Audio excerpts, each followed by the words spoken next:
Good afternoon to you all. My name is Jerry Power and I am the National Head of Sales for Emergence, and I will be your host for today's webinar. The webinar series is an ongoing feature of our education initiative to build the cyber knowledge of our broker partners and their clients.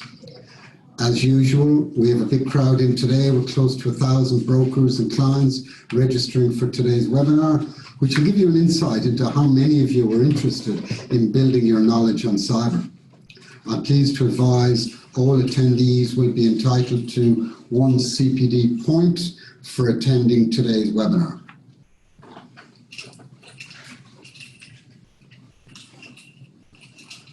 Today we're going to take a slightly different approach with 2 guest speakers. Colin Posey of Spark Helmore Lawyers is going to share his insights into how businesses may be held liable to others arising out of a cyber event.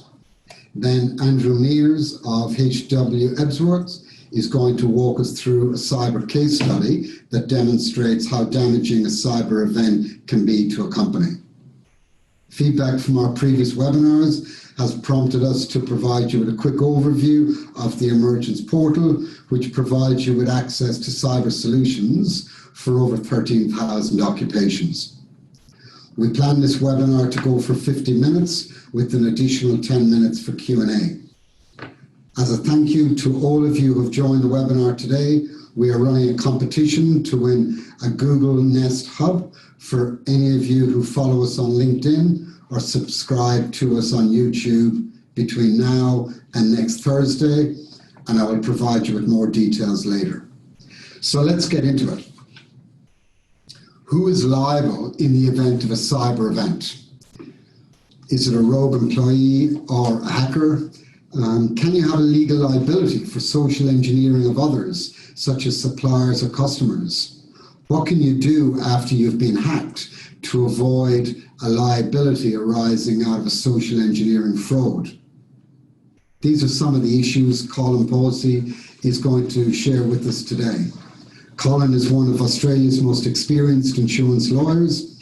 He has the unique experience of advising insurers as a lawyer and managing insurance businesses in both general and life insurance. He advises on all cyber insurance related issues, including drafting cyber insurance wordings, advising on coverage under cyber policies, and handling both third-party and first-party cyber claims, including advising on notified data breaches.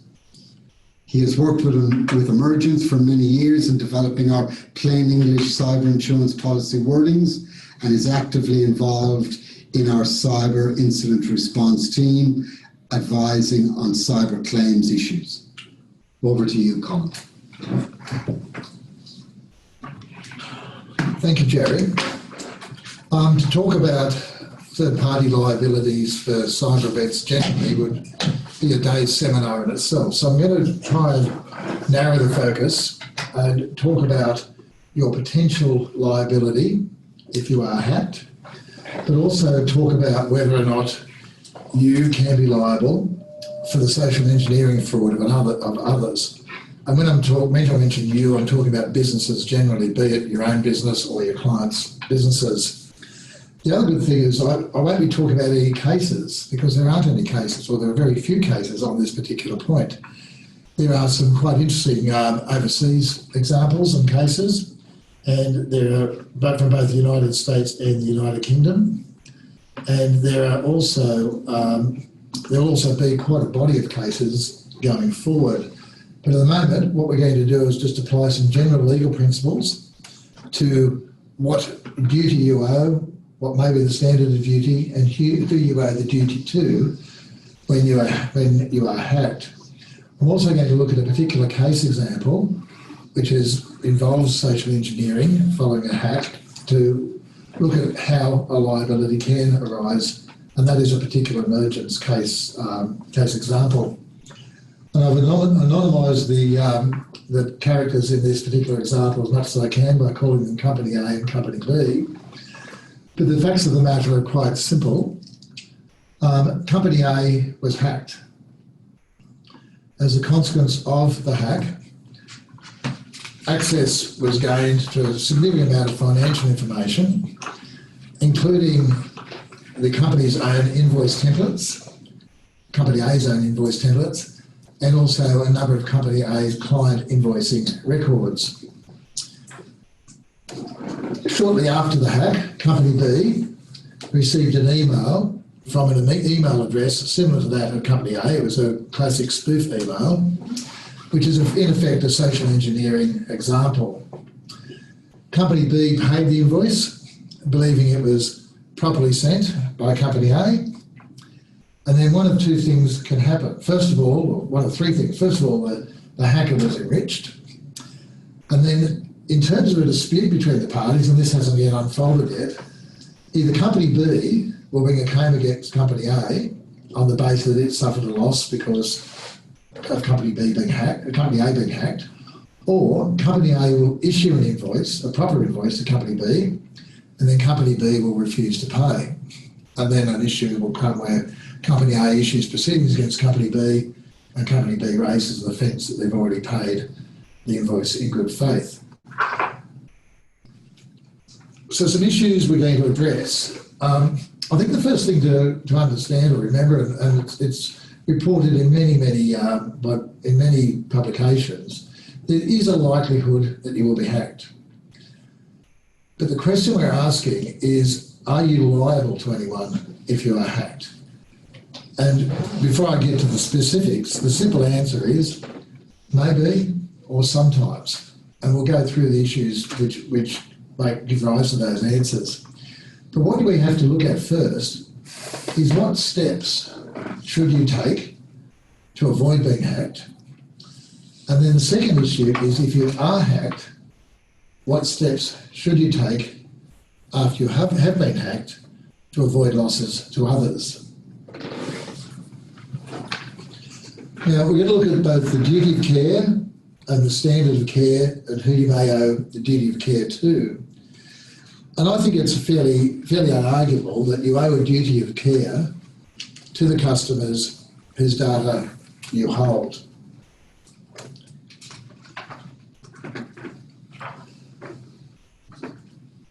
A duty of care requires you to take reasonable care not to cause harm to others that can reasonably be foreseen.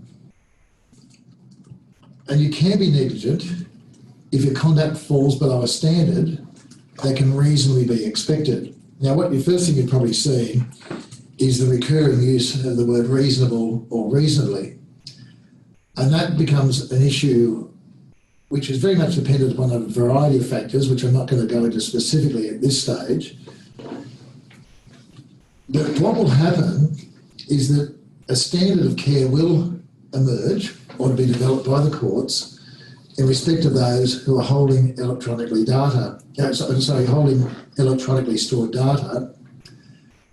And the other thing which is going to happen is, as this risk continues to evolve, you'll probably find over the period of years, once there is a standard of care developed, that standard of care will likewise evolve as the risk evolves. So, dealing with standard of care. Now, the notifiable data breach scheme deals with the personal information of individuals.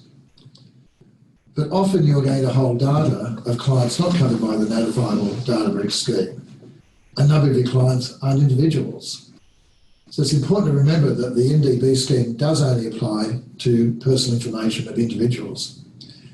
Now, under the Privacy Act, there are a number of, supporting the Privacy Act, are a number of Australian privacy principles. And Australian Privacy Principle number 11, it deals with the security of personal information. And what it says, in an abbreviated sense, is that an entity must take reasonable steps, again, the use of the word reasonable, but an entity must take reasonable steps to protect personal information it holds from misuse, interference and loss, as well as from unauthorised access, modification or disclosure of that personal information. So you have to ask yourself whether that will become the benchmark of a standard of care for all information you hold.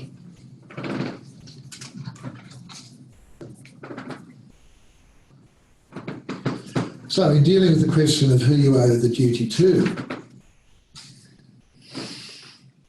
you owe the duty to your customers, and at a minimum, you owe them a duty of care to maintain adequate technological safeguards to protect their data from unauthorised access. So even though pundits say, or people say that it's not a matter of being hacked, but a matter of when you're going to be hacked, you cannot disregard basic security measures to protect your business data, and that business data, of course, includes your customer data. But until there is a defined or stated standard of care, before the courts, it's very much a case-by-case assessment. But I urge people not to forget what I said about Australian Privacy Principle 11, because I do think that will create a benchmark which may give rise to a defence if proceedings are brought against you. The other issue to be considered, and again, this is unknown at this stage, but it's probably where the words reasonable steps come into play, and that is, what data do you hold, and are you a larger, smaller, medium-sized organisation? Whilst I don't think there'll be a lot of variation between the standard owed, I think there will be some variation in the standard owed based on those types of circumstances.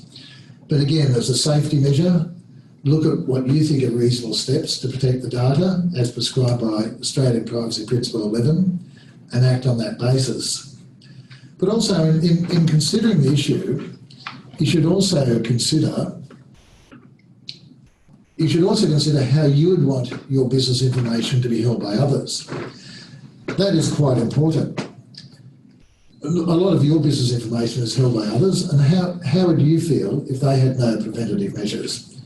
That's not going to be the ultimate benchmark, but it might give rise to consideration what a reasonable person would do in the circumstances, which fits into the realm of the reasonable steps that you should take to secure the personal information. So what does all this mean? Well, I think you can be liable to a customer if you are hacked, if you do not implement some security precautions to protect your customer's information. But I think it's important that you understand you're not automatically liable to others if you are hacked, particularly if you've taken those reasonable steps. And again, you should be able to mount a defence if you have taken adequate or reasonable steps to protect your customer data and information from unauthorised access, misuse, interference, loss or disclosure.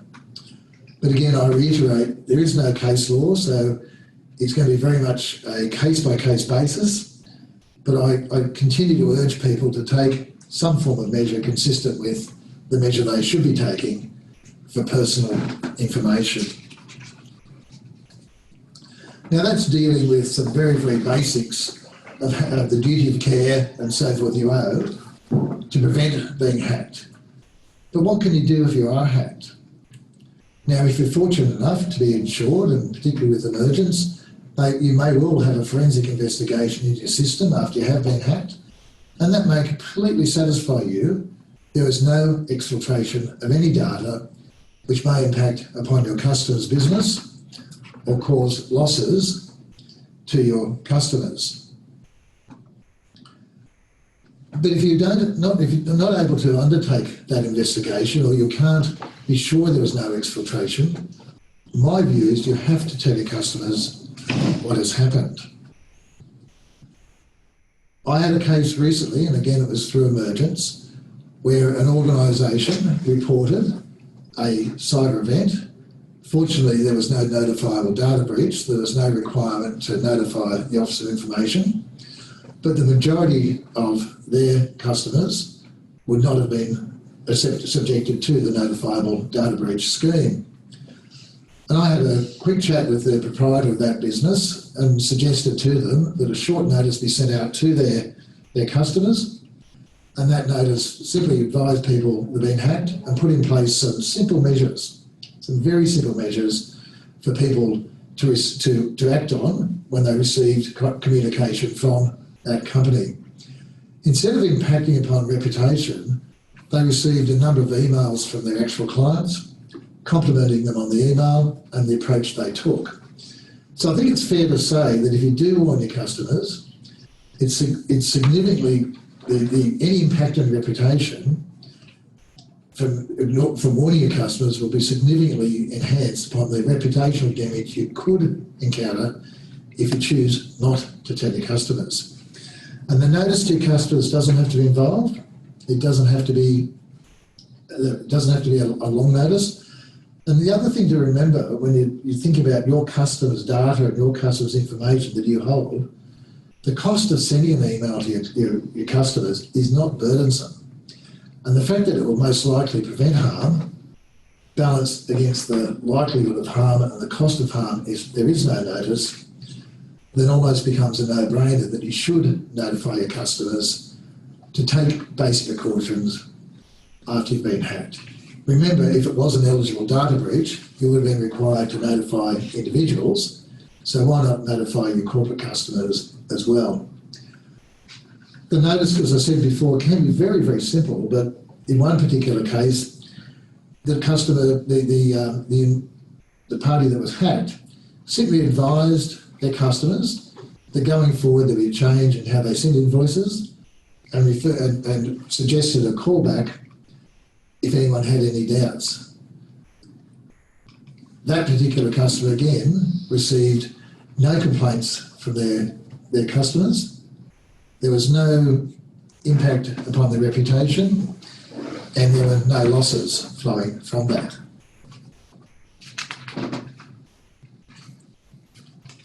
So dealing with our case study, the loss to Company B was caused by a social engineering crime committed by the hacker. So you ask yourself, how can Company A be liable? And I could spend the afternoon talking about causation, and I'm not intending to do that, but the fact of the matter is that when Company A was hacked, it decided to do nothing. It decided not to tell its customers. It didn't report the claim to Emergence for some period of time after it was hacked. So none of the customers were aware it was hacked, and none of the customers were aware that a hacker had obtained not only invoice details, but customer invoice details. Now, if Company A had warned the customers it had been hacked, it's most probable that no loss would have occurred. Conversely, if Company A had warned that they'd been hacked and the loss occurred, then there would have been a viable defence. Even if the security was inadequate, which allowed the hacker into the system, the fact that they'd been warned of the hack and been warned to take care, there's most probably a viable defence. The other issue about the warning, and I keep repeating this issue, is the cost of warning your customers is very, very minimal compared to the potential loss to customers. And as I said before, the managing your reputation is much easier if you're telling people of the error than having to deal with the loss that arises as a consequence of you not having notice. Now, in this particular case scenario, it's still developing, and there's a significant issue will arise with the fact that the Company B paid on the invoice attached to a social engineering email. And the question, which again will be very much determined on a case-by-case basis going forward, is how much fault will rest with the customer, in this case Company B, and particularly in the social engineering context. There's a number of means by which Company B could have operated when they received the invoice. There's a number of checks and balances they could have put in place. But in this particular case, they paid the invoice upon receipt of it. So the cases, there's quite a bit of work still to be done on the case, but I think it's more probable than not that a dispute will arise. It's also quite clear that Company B will allege that Company A was hacked and took no steps to advise Company B of that.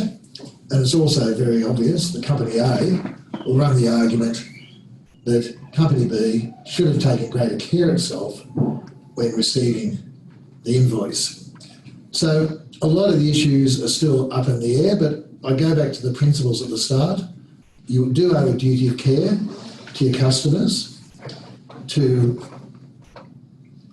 protect their data that you are holding. There is no defined standard of care, but why wouldn't you operate in a way similar to that prescribed by Australian Privacy Principle number 11? And then I think it goes without saying that there's sufficient relationship between you and your customers that you clearly owe them that duty to ensure that the data is protected. So we could all be hacked, but that of itself is not a defence. I think the standard of care will evolve, but it's very, very important you take some care, and it's very important that you assess what are reasonable steps for your particular business to ensure that you adequately protect your customers' data. And then lastly, and most importantly here, when you have been hacked, you just can't ignore your customers. You can't ignore measures to protect against losses to others. And as I said before, the impact upon reputation for not advising your customers, in my view, will be significantly greater than any perceived impact upon your reputation for telling your customers that you have been hacked. Given the fact that most of us accept the fact that it's not a question of when you'll be hacked, but the question is you will be hacked. The last thing I wish to talk about here is preventative steps will very, very much depend upon the particular business, and there is no one size fits all. So it's very important that you look at the type of data you're holding. It's very important that you assess your customers and the actual customer needs. And then it's also important that you take, as I keep harping back to the word reasonable, you take reasonable steps to protect that particular data. Thank you, Jerry.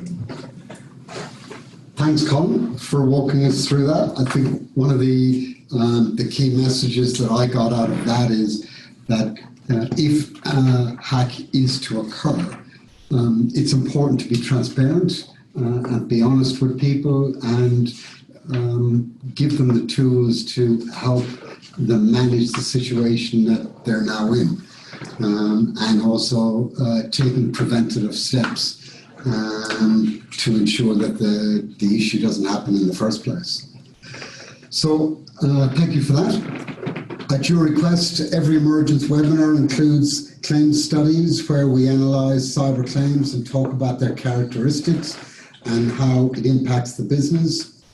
I know we usually focus on emergence case studies, but today we're going to walk you through an actual case study of a cyber attack that devastated an ASX-listed property valuer, which is not an emergence insured. Over the last 11 months, one of the most damaging cyber events has been unfolding in front of us. It is a sobering cyber case study which has a devastating impact on the business from a brand reputation, market capitalization, and the loss of key clients. To help gain an insight into this case study is Andrew Mears, a partner at HWL Epsworth, who are one of our incident response panel partners. He has more than 20 years experience as a risk and claims advisor. He is particularly focused on the emerging fields of online content, technology, and cybersecurity risks, as well as the more traditional insurance fields of professional risks. Andrew is especially recognized for his market-leading expertise in cybersecurity risks and insurance. He advises on the evolving legal and regulatory landscape for cyber exposures and assisted insurers in developing insurance wordings to cover these risks. He's on various insurer cyber breach response panels, handling many cyber incidents and data breaches, and he is a sought-after speaker and widely published thought leader on the issues of cyber risks. We're delighted to have Andrew here today. Over to you. Thank Thank you, Jerry. Good afternoon, everybody. As Jerry said, I will be dealing with a case study this afternoon, and it's the case study that has attracted a fair bit of media attention involving Landmark White. As Jerry has already alluded to, the case of Landmark White and the cyber attack it has suffered this year has been quite a saga that has been unfolding throughout the course of 2019.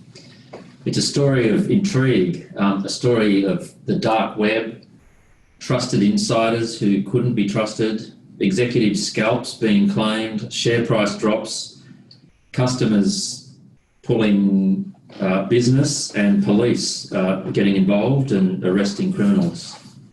But importantly, it's also a story with lots of lessons we can all learn, which is why we want to speak about it today.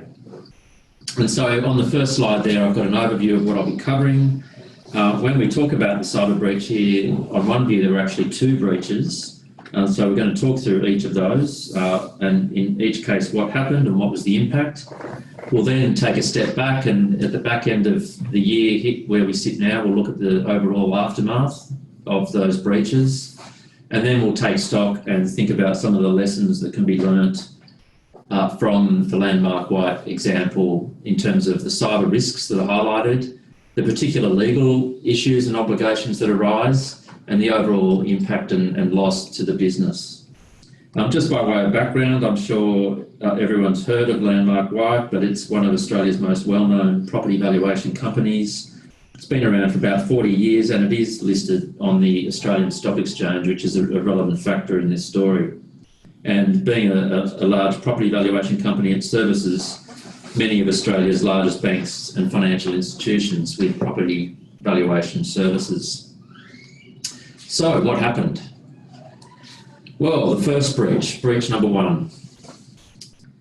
Landmark White was alerted to this breach on the 4th of February, and they were told about it by CoreLogic, one of their corporate partners who manages valuation requests between banks and valuers.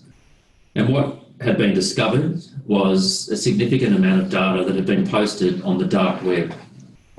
This comprised over 137,000 unique valuation records, certain supporting documents, and there were 250,000 individual records, and the date range for the data covered quite a span of time from 2011 through to 2019. The data that was included in this included the valuations themselves, but also personal information such as names and addresses, contact numbers, email addresses, and in some cases, driver's license numbers. The following day, the 5th of February, Landmark White, being an ASX-listed company, made a formal announcement to the ASX to inform the stock market of the data breach. So what was the cause? There was a basic weakness in Landmark White's systems, which was essentially a lack of what people in cybersecurity circles call layered defences. There was a complete lack of such layered defences. So essentially there was a vulnerability in the interface between the valuers who were out on the field, their devices, and Landmark White's servers. And obviously the valuers would be sending data back to the servers and logging in via their devices. And that vulnerability meant that the interface had no authentication, there was no verification of users, and there were no restrictions on the release of data once people had accessed the system. It's been described by one commentator as the internet equivalent of leaving an open filing cabinet in a street-facing loading dock with the doors open. So pretty serious flaw. Now, although the data breach itself, the presence of the data on the dark web only came to light on the 4th of February, as it turns out, Landmark White had become aware of the vulnerability causing it a couple of weeks prior to that and had shut down that vulnerability on the 23rd of January. As you can imagine, there was a fairly immediate impact. Corporate customers of Landmark White, primarily comprising banks, and in particular the Australia's big four banks, suspended business. They needed to be satisfied that their own customers' data was safe, and so they weren't prepared in the meantime to continue using Landmark White's services. There was an immediate impact on the share price, and over the 2 weeks after the announcement, the share price dropped by about 15%. Landmark White needed some time then to assess the full impact of the breach and the potential impact, especially on its revenue. And so Landmark White entered into a trading halt initially, and then on the 19th of February, a full suspension from quotation. And they said that that was going to be for a period of 2 to 4 weeks while they tried to assess the state of play and what the impact would be on the company's financial position. While that was still going on, to make matters worse, the Financial Review broke a story on the 11th of March alleging that the vulnerability that had come to light in January 2019 had in fact been made known to Landmark White some time before, at least a year before. The Financial Review said that Landmark White had been alerted to that vulnerability. The next day, the first corporate scalps were claimed, and the CEO and 2 directors resigned. So things not looking particularly rosy at this point.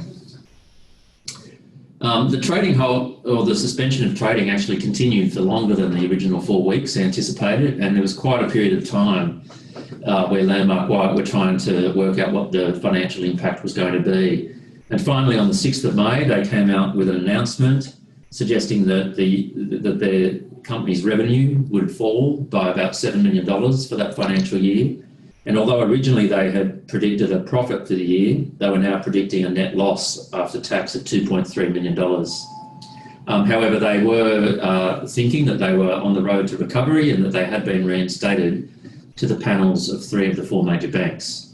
So having made that announcement, having given some guidance to the market on what impact this was going to have on the company, they resumed trading the following day, and shares once again became available on the stock market.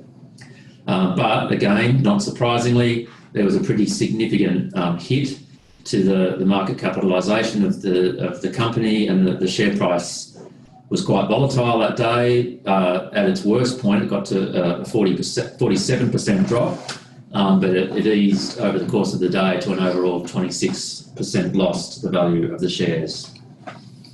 So that was breach 1.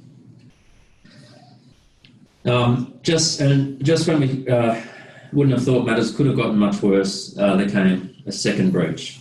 Although arguably this was really a continuation of the first breach, but instead of documents being posted on the dark web, this time documents were posted on the open web on a document sharing service called Scribed.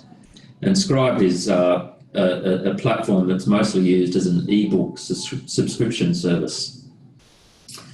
So on the 30th of May, another ASX announcement by Landmark White. There have been a lot of ASX announcements this year by Landmark White, and unfortunately most of them have been to do with these breaches. In that announcement, Landmark White disclosed to the market that these internal documents had been shared to the Scribed platform, and that having become aware of that on the 29th of May, they'd taken immediate action to request that Scribed take them down. The majority were PDFs containing residential short-form valuations with limited personal information recorded in them, and very few documents were actually viewed or downloaded prior to being removed. But nevertheless, still, even reputationally, a very damaging incident. Landmark White was getting increasingly nervous by this stage, and around the same time as the announcement, the chairman of the company gave this quote to the media. He said that someone is trying to destroy the company. We're under attack, and to stop this, we need to shut down the whole system. This is not a serious data breach, it's a sabotage, and I hope the financial institutions will support a good Australian company that has worked incredibly hard to ensure our security systems are as good as any in the world. It was quite a striking statement, and almost smacking of desperation. And clearly the company was getting nervous and was really trying to get out there in the market and say this was not their fault, but they were the victims of sabotage. So the impact of this breach, having just resumed trading earlier in May, by the 4th of June, Landmark White went into another trading halt, and a few days later, another suspension of trading. And again, this was to allow the company to assess the state of play, work out the financial impact and what it would do. Again, it took them a few weeks to sort things out, and they came out to the market in July and actually said, we're actually going to need to raise more equity in order to keep operating. And they went to the market with a capital raising effort of to raise $3 million. That closed, the capital raising in August, and Landmark White were successful in raising over $5 million in additional capital from shareholders, and trading in the shares then resumed again. As at September, however, and again, the banks had gotten nervous, and by 18 September, only one of the big four banks was using Landmark White's services again.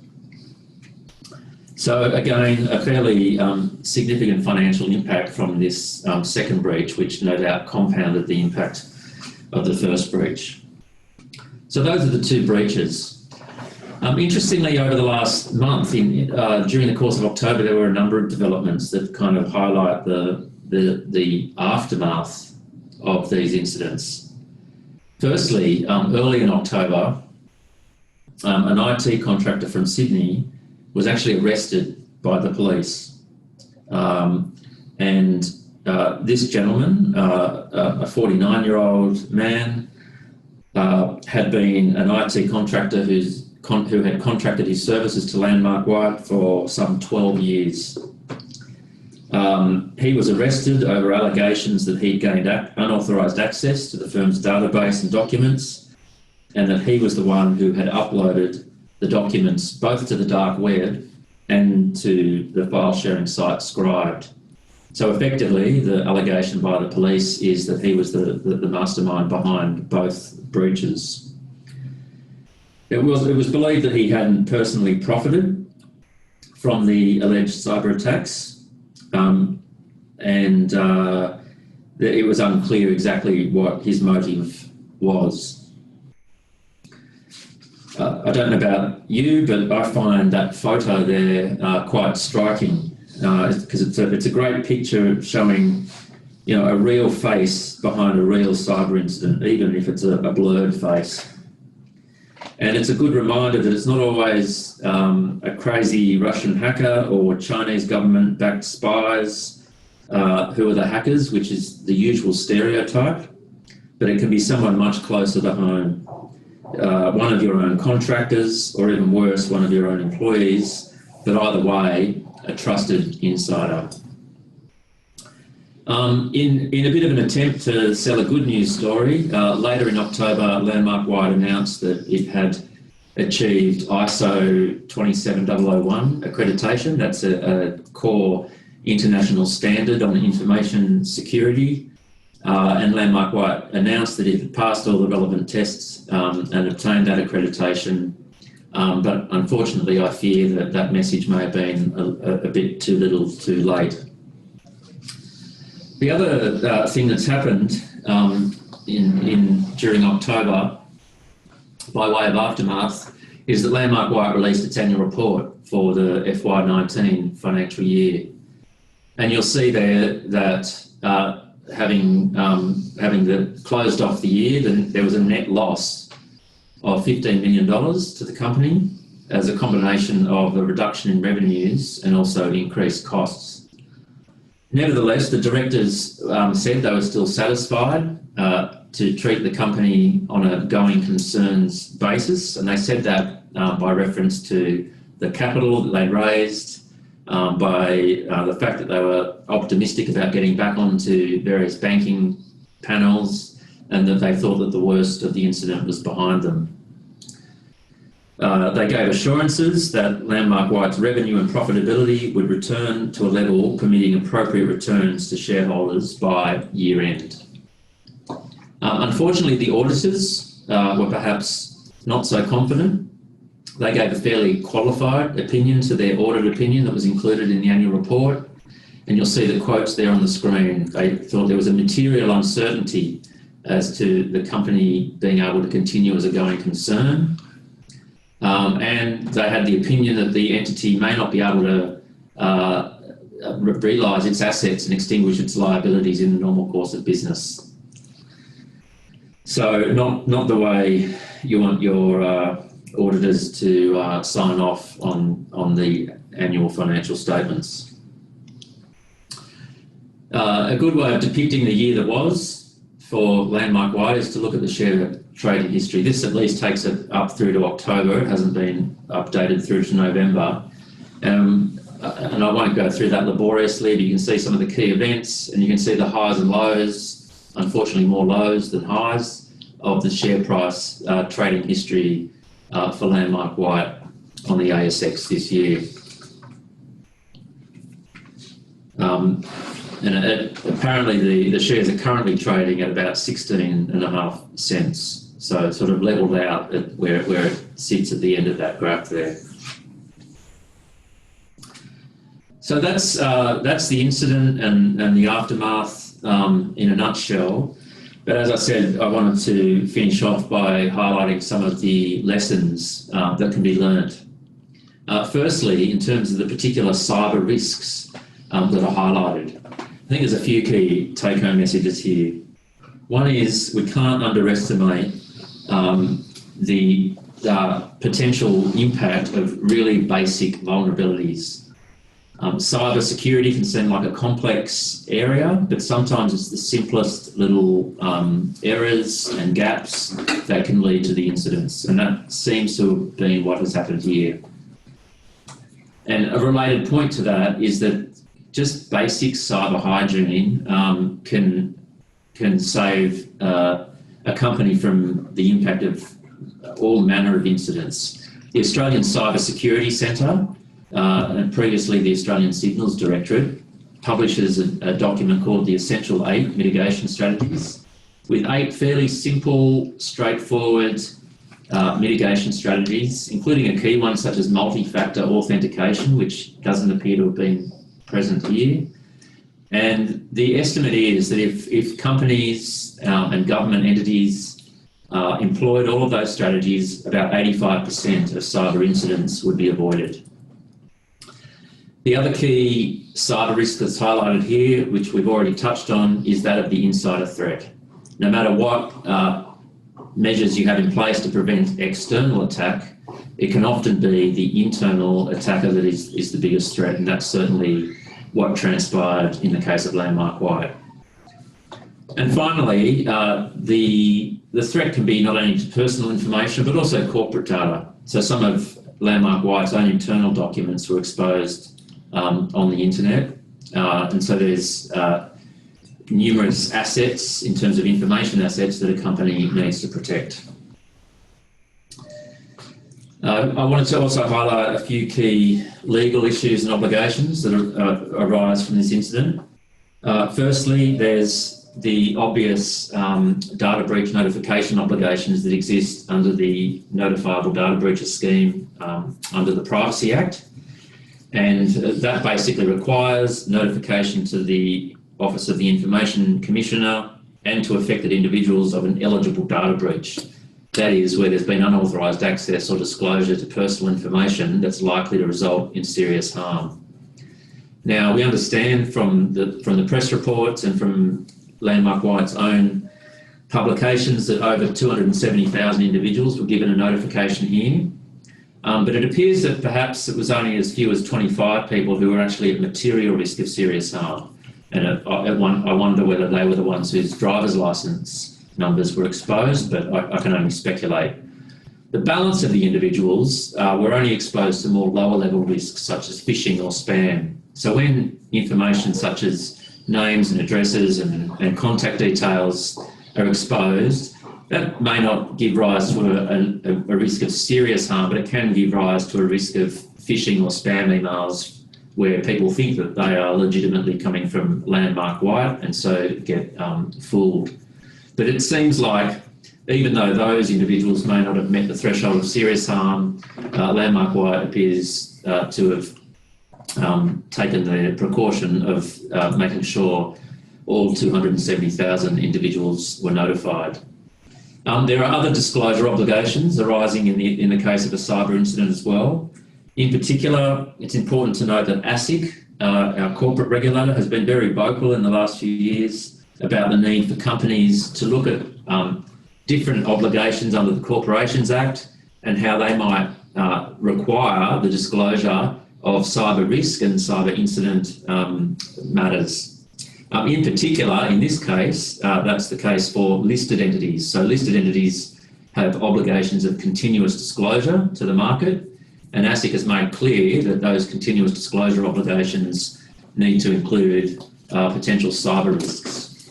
And there's a whole other topic we could do on the potential for shareholder class actions where listed entities fail to give that kind of disclosure. We see a lot of those shareholder class actions in Australia already, none from a cyber incident yet, although there have been a number filed in the United States, and it could be a trend we see here in the future. And a case like Landmark White might be the type of case where that occurs, where the share price is clearly affected. The tricky thing here is about how to go about giving disclosure, for example, of a vulnerability without saying too much and giving a roadmap to hackers, but that's probably a topic for another day. Finally, in relation to legal issues and obligations, there's your contractual obligations to your corporate clients, and in this case, especially the banks. Colin has already touched on the need to inform your customers or your corporate customers of a breach, and certainly that would have been the case here with Landmark White and the banks. And it's a case of often checking what the contract says, and more contracts would be contemplating this type of scenario. But in any event, regardless of what the contract says, probably is a matter of good practice. The other issue is that when you've got multiple entities involved like this and corporate customers, you can have a flow-on effect through to their individual customers, which is precisely what happened here. It was the customers of the banks who were the individuals whose data was ultimately impacted. And again, topic for another day, but there's a whole issue there around how to manage a multi-party breach. The Privacy Act says only one of the entities, whether it's Landmark White or the bank, needs to give the notification to the individuals, but they need to be satisfied that at least one of them's done it. I suspect here that the banks would have wanted to take ownership of giving that notification, but they might then visit the costs of that upon Landmark White. And I think the final thing is just the business impact and losses. And there's clearly the Landmark White incident shows the potential for loss of reputation, loss of customers, loss of revenue, and ultimately all of that feeding into potential solvency and going concern issues. So definitely a few lessons to learn from Landmark White, and I'm sure they'll be looking forward to putting a line in the sand of 2019. Thank you, Andrew. I think you're absolutely correct. It's certainly a sobering reminder of how devastating a cyber event can be to a business. It'll be very interesting to see how this one pans out from a litigation and a criminal perspective. But I think what we need to be mindful of is this isn't an unusual situation in that when you look at the stats coming out of the notifiable data breaches scheme, approximately 35% of the data breaches are caused by insiders or human errors. So, don't think of this as an isolated situation. So at Emergence, we're always looking for feedback on how we can help you. An area where brokers have requested a greater understanding is our online portal. The portal provides you with the capability to build cyber programs for your clients. The portal is stacked full of functionality. You can obtain terms for businesses with up to 75 million in turnover. For larger businesses, we have no size limit, and our underwriters review each business on their merits. Emergence can build cyber programs up to 20 million. In the portal, you can get terms up to 10 million. We have one of the largest lists of occupations with over 13,000 occupations to choose from. This list is a predictive text list, which makes it easier to search. The portal allows you as brokers to build a bespoke solution for your clients by selecting multiple limits from 250,000 to 10 million, different BI limits from 30 days to a year, excesses from $250, and you can also include optional covers to broaden out the cover, such as contingent business interruption to manage your supplier exposure, cyber theft where the insured is hacked, social engineering about what we've talked about today, where an employee is tricked or deceived into paying an invoice, telephone phreaking, where the insured's telecommunication systems are hacked, cryptojacking, where the insured's IT systems are hacked and used to mine cryptocurrencies, and tangible property, where the insured's IT infrastructure, such as firewalls or servers or desktops, are fried as part of an attack, for example, a brute force attack.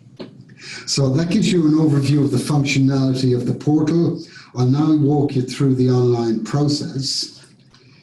To gain access to the portal, you'll need to jump onto the emergenceinsurance.com.au website and to click on the broker login.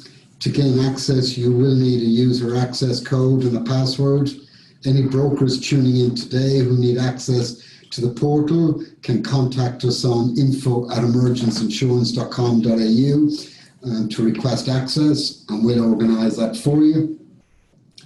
Once you have access, then you can enter the portal and you'll get a view of all the business that's transacted by your brokerage, both for you and for all staff in the brokerage. You can then create a new business quote by clicking the Create Quote button. This will bring you into the Proposer tab, which will provide you with the opportunity to select the appropriate option from the drop-down list. And we have expanded the portal recently to broaden out the revenue spread around the world between Australia and other geographic areas. And for those companies who've got territorial presence around the world, then we pick that up to make sure that we're developing a solution that's appropriate for the insured's business. On this Proposer tab, you can select your inception date and your expiry date. These can be tailored to line a cyber program up with the rest of an insured's program by selecting a common due date, if that's appropriate. And the periods of insurance can run from anywhere between 6 months and 18 months. We then move on to the Risk Questions tab. This is where we ask the underwriting information. If you're getting your client to complete an emergence proposal form, that proposal form is a mirror image of the portal. So every question on that proposal form is as you see it here. You'll notice that there's drop-down buttons for each question, and there is a list of answers which you can select. In the case in front of you, you'll notice there's a don't know option.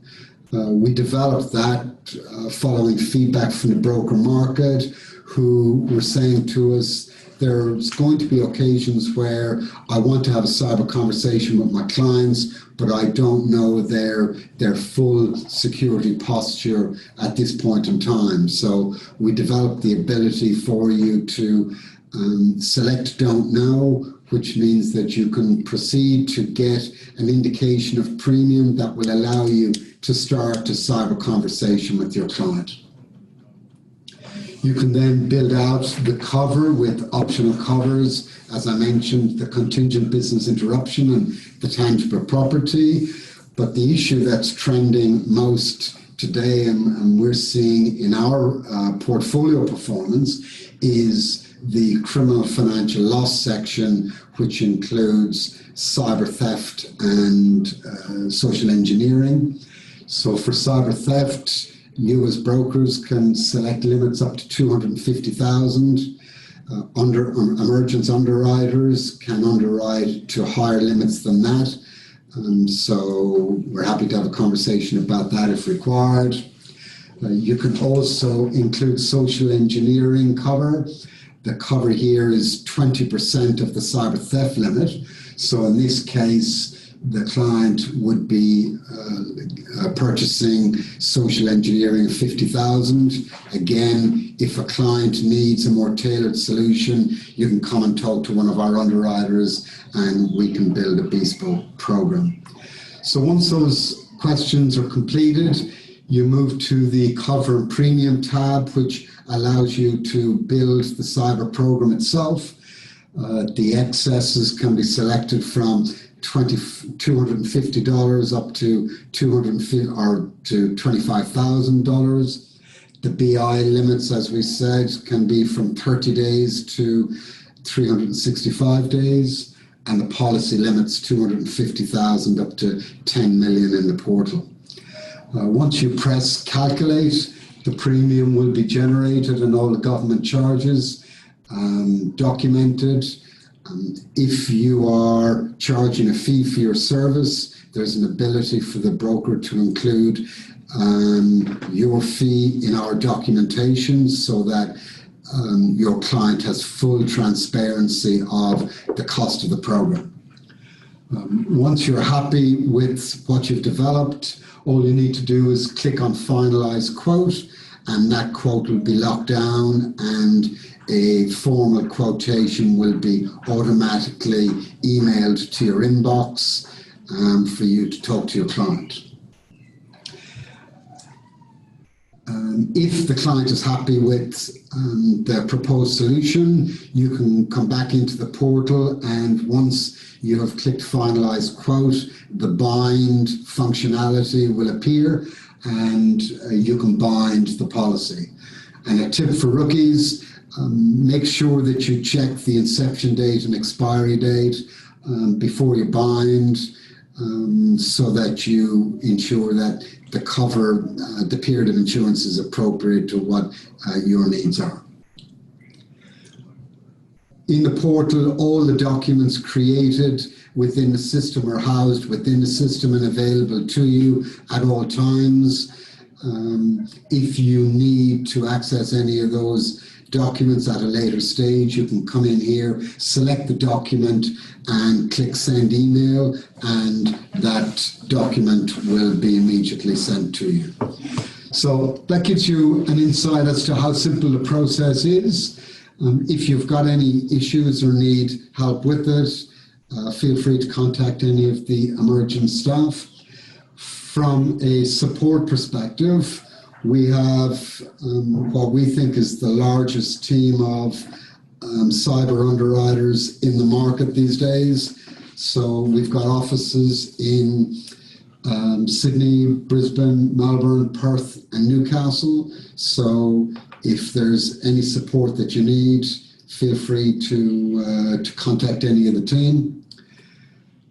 As I said earlier, we're running a competition today. So you can win a fantastic Google Nest Hub for any of you who follow Emergence Insurance on LinkedIn or subscribe to our YouTube site between now and next Thursday, the 21st of November. If you don't already follow us, just jump online now and click the follow or subscribe button.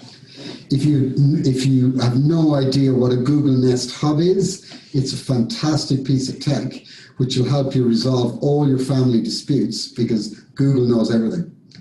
If you can't cook, don't worry about it, because the Google Hub can show you, and you can follow any amount of videos to see how it's all done. So get onto that if you're interested.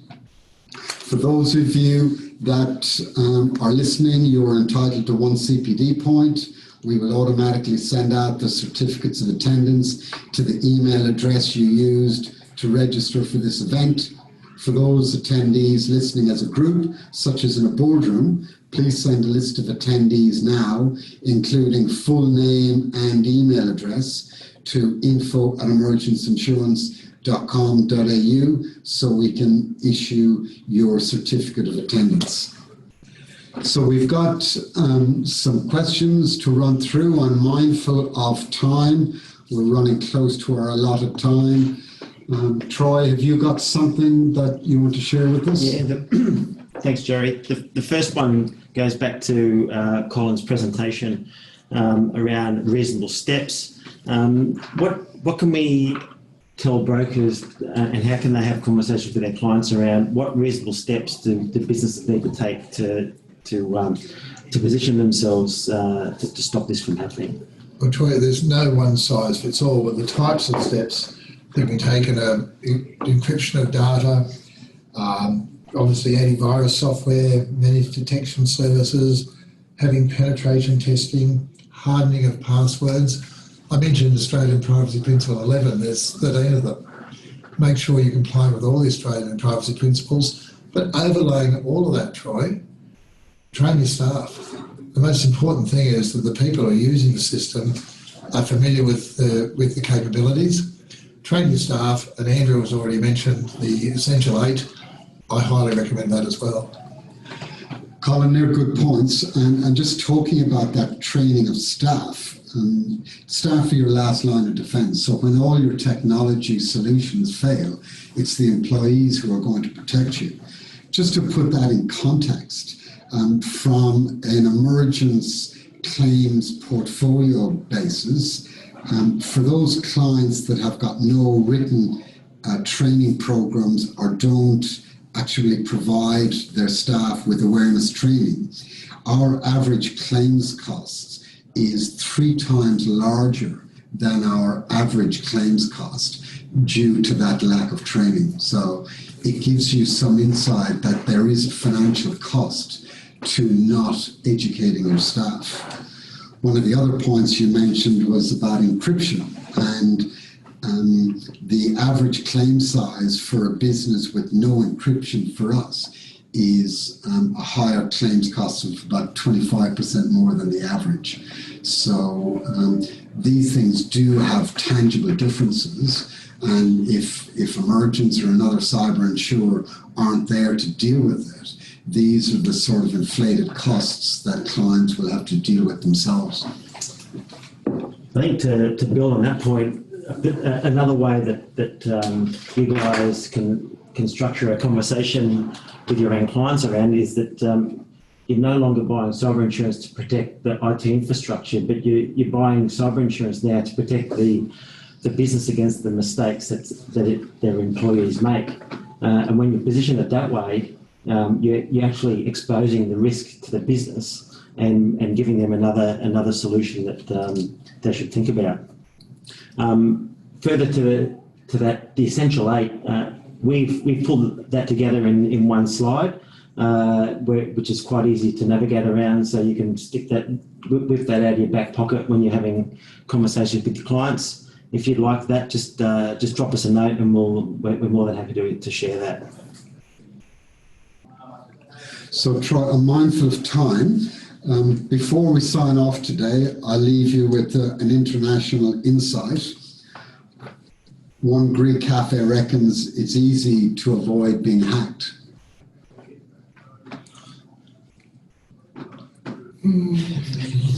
So I'm mindful we've gone over time a little bit. On behalf of Emergence, I'd like to thank you for taking the time to join our webinar today. We know we've got many demands on your time, so we appreciate that you've joined us. I hope you found it educational and building your knowledge. We're recording the webinar today, and we'll send those of you who have registered for today's events a link in the near future so that you can share it with other staff who weren't able to be here today. For those of you who are interested in previous webinars, they're also available. Just search for Emergence Insurance on YouTube and you'll be able to see them all there. We will also send you a short survey to gain your feedback on today's webinar and to get your thoughts on what cyber-related topics you'd like to see in future webinars. We would really appreciate if you could complete the survey in the next few days, and we will use that to plan our webinars for 2020. The next webinar in our series will be next February, so keep an eye out for that. We'll send invites out a few weeks beforehand. This is the official end of the webinar for those of you who wish to leave. And from the Emergence team, thank you all for your support in 2019. It's been an incredible year for Emergence, and a lot of that is because of your support. So thank you so much, and we look forward to talking with you in the future. Thank you. This is the end of the webinar.